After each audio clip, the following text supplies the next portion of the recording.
Okay, hello dear students.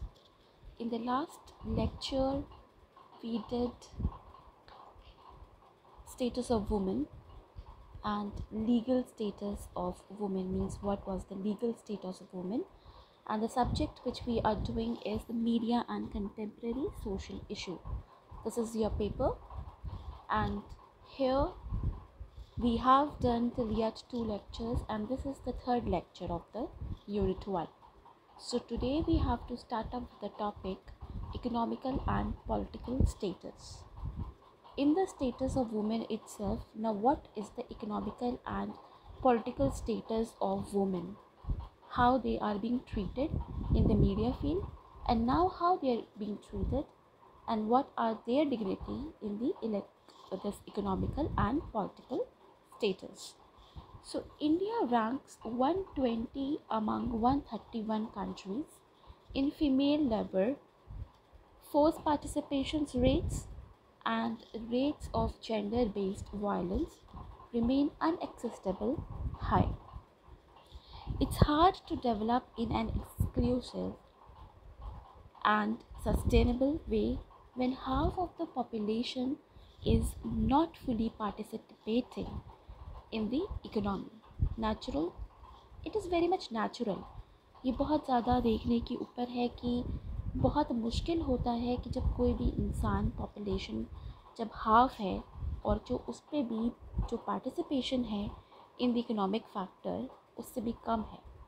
So at 17% of GDP, the economic contribution of Indian women is less than half the global average and compares unfavorable to the 40% of China, for instance. So India could boost its growth by 1.5 percentage point to 9 percentage per year. Around 50% of women could join the workforce. तो इस तरीके से जो economic rate है India की वो बढ़ सकती है अगर 50% of women could join the workforce. If they start working, then the economy of the India will raise it. Globally, there are 27 states, and in which women account for less than 10%. So parliamentarism in single or lower house, as of February 2019, it is including 3 chamber with no women. So only 24.3% of all the national parliamentarians were women as of February 2019, a slow increase from 11.3% in 1995. So as of June 2019 में जून में अगर हम बात करते हैं तो 11 महिलाएं ऐसी हैं जो सर्व करी गई as a head of states, and 12 महिलाएं ऐसी हैं जो head of government. So as the journey of 2019, only 20.7% of the government ministers were women.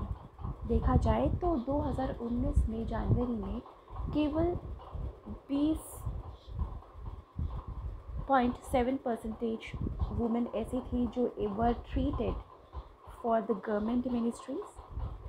The 5 most commonly held portfolios by women ministries are for the social affairs, followed by family, children, youth, elderly, disabled, environment, natural resources, energy, employment, labor, vocational training and trade industries. तो 5 महिलाएं commonly ऐसी portfolios के लिए जो चुनी गई थी जो मेनली काम करती है, जो एक एज अ हेड के लिए जिनके रूप में देखा गया. तो those all were related with these factors, वो इन सारी चीज़ों से जुड़े हुए थे. तो that is why they have been joint. So बहुत ज़रूरी है इकोनॉमिक लेवल को बढ़ाने के लिए महिलाओं का उतरना किसी भी फील्ड में. Now portrayal of women in mass media. अगर हम बात करते हैं portrayal of women mass media में, तो इनकी क्या इम्पोर्टेंस है मीडिया से रिलेटेड, क्या इनका एक सेगमेंट बना हुआ है, क्या पोर्ट्रेट है मीडिया में, वो चीज़ जानेंगे. So through the most journalist aim to create an objective view of this subject.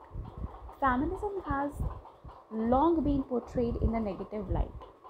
जैसे कि सब लोग को पता है कि जो क्रिएटिविटी जर्नलिज्म की है, तो सबको यही लगता है कि that we should be focused on the particular subject and we should be seen. लेकिन फेमिनिज्म की अगर हम बात करते हैं तो वहाँ पर in from the long period of time they have been portrayed as a negative lights based पर उनको फोकस किया गया है. तो यही दिखाया गया है उनके लिए. लेकिन बहुत ज़्यादा ये चीज़ इम्पॉर्टेंट है कि why feminism portrait is fuelled by the idea that media seems to learn towards opposition. ऐसा क्यों एक दूसरे को अपोजिशन पार्टी के रूप में देखा गया है मीडिया और फेमिनिज्म में. That pinning women again man creates the mostly negative roles and women became portrayed by. So ये चीज़ चलती आ रही है और अभी तक है इसमें कि that in this kind of thing man creates the mostly negative role and which will be naturally affected to the womens. Then the exploitations of the women in mass media is the use or portrayal of women in mass media. तो देखा जाए जो एक portrayal है lady का, एक women का, feminism का, वो मास मीडिया में जैसे for example television, film and advertising, इस सब में एक objective to increase the appeal of media और the product to the determinant or without regard to interest of the woman portrayed or women in journal. तो women participation जो है, जो महिलाओं का एक उत्सुकता है जो पार्टिसिपेट करते हैं, तो performance and portrayal in media are the 3 important dimension of the study for the social science research in the modern term. अगर हम देखा जाए, अगर हम रिसर्च वर्क करते हैं तो ये 3 डायमेंशंस ऐसे हैं जो एक वुमेन से रिलेटेड है और जिसके ऊपर अगर देखा जाए तो स्पेशली फॉर द फेमिनिस्ट, तो ये 3 factors which are the 3 P's like participation, performance and portrayal. Because for the empowerment and the development of women section, in 3 powers की बहुत ज़्यादा ज़रूरत है. अगर कहीं ना कहीं डेवलपमेंट देखना है वुमेन सेक्शन में, फेमिनिज्म में, तो we need to concentrate on these 3 parts in media. It is very much important to give them proper environment. बहुत ज़्यादा ज़रूरी है कि उनको सही माहौल मिले. एक बैकग्राउंड से ही मतलब नहीं है, पूरी स्टार्टिंग से लेकर के पूरी उनकी जो लाइफ जर्नी है, एनवायरनमेंट जो है बेसिकली वो अच्छा होना चाहिए. Where they can raise their voice, जहाँ पे वो अपनी आवाज़ को उठा सकें, जो वो बोलना चाह रहे हैं उनको एक प्लेटफॉर्म ऐसा मिलना चाहिए जहाँ वो अपनी चीज़ को कर सकें. So where they can raise the voice against the inequalities and the gender gap and they are experiencing in our male dominated और patriarchal society. ये चीज़ बहुत ज़्यादा हो चुकी है कि जो मेल वर्जन्स हैं they used to ask their ladies, ask their women to sit at home, why to go outside and work. तो ये चीज़ कम कहीं ना कहीं करनी चाहिए. जब तक कोई भी एक ऐसी अपॉर्चुनिटी नहीं मिलेगी लेडीज़ को कि वो आकर के, उनको एक प्लेटफॉर्म ऐसा चाहिए जहाँ वो आकर के अपनी आवाज़ को उठा सकें और उस इन्वायरमेंट के बारे में उनको ये बताना चाहिए कि किस तरीके से जो मैन लोग हैं वो कहीं ना कहीं they are dominated. They use to say that why you to have experience for the work, there is a kind of gender gap. तो उस जेंडर गैप को कम करने के लिए, इनइक्वालिटी दिखाने के लिए कि ये जो इतना ज़्यादा चल रहा है, मैन और वुमेन के बीच में डिफरेंशिएट किया जाता है, उसको कहीं ना कहीं इम्प्रूव करने के लिए एक ऐसा प्लेटफॉर्म चाहिए जहाँ पे एक वुमेन अपनी आवाज़ उठा सके. Just to improve the status for women, एक वुमेन के स्टेटस को बढ़ावा देने के लिए, उसे इम्प्रूव करने के लिए ये बहुत ज़रूरी है.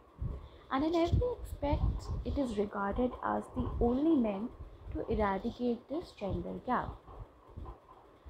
So, in achieving a better qualities of life for the woman, this is very much important because no work is said कि नहीं ये काम लड़कियों का नहीं है, ये लड़कियों से नहीं होगा. पॉलिटिशियन खेलने चली है and they are being a anchor, they are being a reporter, they are being a doctor. Why? ये सोच नहीं होनी चाहिए। तो इस सोच को, इस जेंडर गैप को हटाना है, तभी एक इम्प्रूवमेंट लेवल, एक बेटर क्वालिटी आएगी in the life of women में। For this, communication can be regarded as a vital way, and mass media can play a significant role in shaping the social values, attitudes, norms, perceptions, and behavior. So, it has been widely recognized that media can play a very substantial role in promoting your information among the masses. और media ही एक ऐसा ज़रिया है जहाँ पे एक women's action है, तो उसके लिए प्लेटफॉर्म बना करके अपनी बातों को वो पूरे मास ऑडियंस तक पहुँचा सके, एक इंफॉर्मेशन दे सके, प्रमोट कर सके।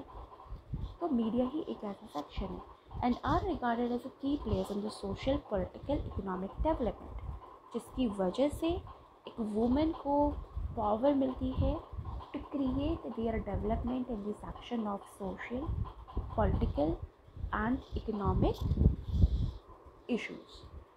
So this was the main factor जहाँ पे ये चीज़ों की बहुत ज़्यादा आवश्यकता है। Then media can focus all the problems faced by women. होता क्या है कि जो एक मीडिया जब प्लेटफॉर्म बंद करके वुमेन्स के लिए ही नहीं सबके लिए जब एक आता है, तो मेन चीज़ ये होती है कि आपको एक प्लेटफॉर्म मिल जाता है जहाँ पे आप अपनी प्रॉब्लम्स का सॉल्यूशंस निकाल सकते हैं। So media can focus all the problems faced by women. These can give a space for women to talk about their rights और फ्रीडम्स। नेचुरल है, एक स्पेस मिलती है वुमेन को मीडिया में जा कर के, जब वहाँ पर आपके पूरे डिबेट्स हो रहे हैं, जब बहसें होती हैं और जब इतना कम्युनिकेशन होता है कि लोगों के बीच में, all political parties and all thing, जब चीज़ें आती हैं उतर करके, तो वहाँ पे एक मौका मिलता है, एक स्पेस मिलती है वुमेन को जो अपनी बात को रख सके, अपने हक के लिए, अपनी आज़ादी के लिए बात कर सके। And most importantly media can provide a democratic environment where women can participate. और मीडिया ही एक ऐसा ज़रिया है जहाँ पे बहुत आसान तरीके से वुमेन पार्टिसिपेट कर सकती है in the field of democratic environment. पूरी socially, publicly everyone is watching and you can participate, आप अपनी बात को रख सकते हैं। So media is representing the womanhood and which they will be portrayed positively.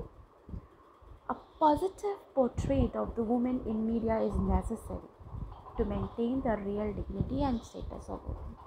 Natural है जब एक वुमेन अपनी आवाज़ उठाएगी अपने हक़ के लिए, अपने राइट्स के लिए, तो वहाँ पर बहुत ज़रूरी है कि आपको अपने पोर्ट्रेट को एक पॉजिटिव इफ़ेक्ट देना है कि जब भी एक वुमेन है तो it is very much necessary for that particular women in media to maintain the positiveness, because इससे आपकी एक पहचान बनती है, आपका एक स्टेटस क्लासिफाइड होता है। They give you the real dignity and the status of the women which will minimise the gap and inequality, जिसकी वजह से ये जो इशू चला है कि man and women versus gap और इनइक्वलिटी, वो चीज़ें कम हो जाएंगी and between the man and women inequalities जो है वो नहीं होगी।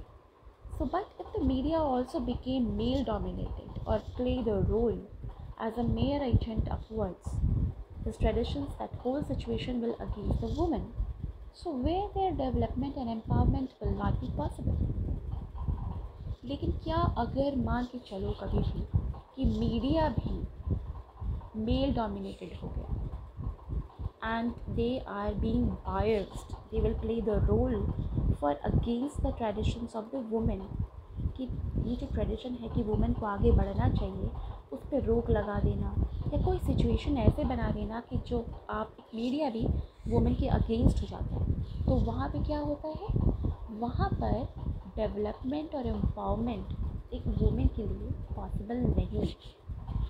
तो एक मीडिया बहुत बड़ा प्लेटफॉर्म है, एक टर्म है जो सपोर्टिव है वुमेन के लिए, because this is the only platform scale जहाँ पे रह करके अपनी बात को उठाया जा सकता है, अपने राइट्स, अपनी चीज़ों को बता करके अपने हक को लिया जा सकता है। And this is the only way जहाँ पे एक डेवलपमेंट शुरू होता है एक वुमेन के लिए। The media term is widely used in the shorthand for mass media.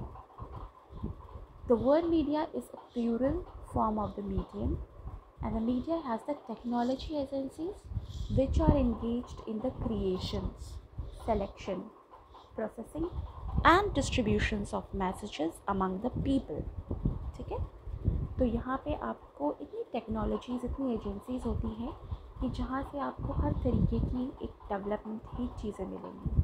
Creation होता है, सेलेक्शन होता है, प्रोसेसिंग चल रही होती है पूरी, and the distributions of the message in the form of bulk to the people. And as a logical connotation, the mass media deal with the day-to-day problems of the nations and especially to the general people. It contributes towards the emergence of the mass society and mass culture. So this was a very important fact for the portrayal of women in mass media, कि एक मास media में एक women की क्या portrait बनी है, क्या छवि बनी हुई है, ये चीज़ बहुत इम्पॉर्टेंट थी जानने के लिए. So just students try to understand, read it very carefully and try to understand. I have tried my best to explain you even in Hindi also. Then we are moving with the topic portrayal of women on television. अभी तक हम बात कर रहे थे कि mass media से हो गया आपका टेलीविज़न, न्यूज़पेपर या कोई भी प्लेटफॉर्म ऐसा जिससे एक वुमेन को पावर मिले आगे बढ़ने के लिए. लेकिन अब जब पावर मिल जाती है तो portrayal of women on television में क्या उनका रोल है, ये भी बहुत जानना बहुत ज़रूरी है. So looking across the media landscape at different portrayals of women, patterns emerge in the images and roles were seen women playing most frequently. Natural है, उनको एक प्लेटफॉर्म मिल गया तो now that media landscapes are different portrayal of women, they are playing a very important role.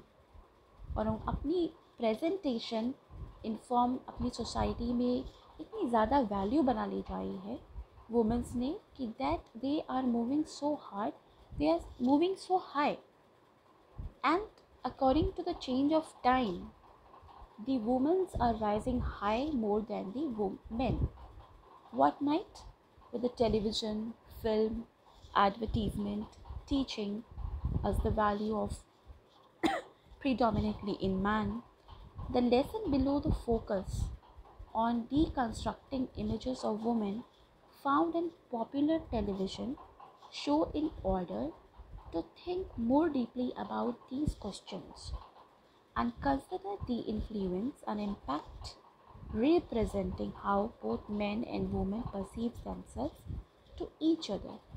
तो बहुत ज़्यादा focus करने के बावजूद भी ये चीज़ दिख के आती है कि जो इमेज है वुमेन का found in a very popular television shows and they are raising so deeply questions कि आज की तारीख में टीवी शोज़ में, टीवी सीरियल्स में both men and women are perceiving the same quality of presentation and dignity. The present study entitled that जो portrayal है women का television में, especially in the serials, was conducted with the view of ascertain the response of men and women regarding the image of women in TV serials and the study of impact of TV serials on them. तो जब एक test हुआ तो उसमें भी एक सर्वे में ये निकल के आया कि जो मेन और वुमेन है उनकी रिगार्डिंग जो एक इमेज बनी हुई है टीवी सीरियल्स में वो क्या इम्पैक्ट करती है, उनकी क्या स्टडी है. तो जो सैम्पल कंप्राइजेस था of 120 responded which consist of 60 women and 60 main in the age group of 35 to 50 years. 120 response में से आधे आधे बटे हुए थे, 60 votes for the main and 60 votes for the women, जिनकी एज 35 से 50 वर्ष के बीच में. सो women portrayal on television is more one of the constituent issues surrounding the media today. तो आज के अगर हम मीडिया फैक्टर की बात करते हैं, ये जो पोर्ट्रेयल फैक्टर है वुमेन ऑन टेलीविज़न मीडिया में, वो बराबर की मात्रा पे है. Both men and women both are on the same equal position. So जो मॉडर्न इमेज है of the more liberated women are not the image of the contemporary Indian women. It seems that they are making it so deeply in the fabric of television soaps that it does not depict the reality of women in the society. And the reason is that they are concentrating very working hard in the domestic as well as the personal issues. और women की एक जो छवि बनी हुई है on the television में, it is very stereotypical. They are often fashionable the way and never as an intelligent, confident and emancipated woman. So all the qualities are included in the woman, and that is why in the today's factor of generation, with the latest survey, the portrayal of the women on televisions is same as the men. Both are at the same level, so they are working good. So this was the concept. ये बहुत ज़्यादा important था आपके लिए. तो फ़िलहाल आज के लिए इतना ही. This is all for today. Dear students, please try to understand what is being taught. Read it very carefully and understand by your own. Okay? Just make sure that whatever you are reading out, whatever you are listening out in this, you make your own points while reading, while listening, and try to attempt the questions very carefully. So, thank you class. Enjoy your day.